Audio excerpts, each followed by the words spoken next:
ای وای آسمون تو که آبی بود بر جان، کی قرارمون گلابی بود. انگار من 3 ساله که سر کارم تنهام، نه نرو من که نمیذارم.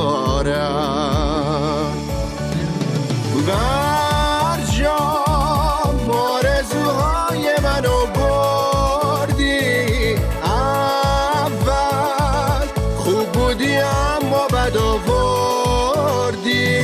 برجام جان که دی شاکی شده خیلی، از بس هی فشار آوردم ایمیلی. من همش تو فکر برجامم، شب تا صبح پای تلگرامم. استیکر دادم ولی انگار جان کری پاک کرده پیغامم.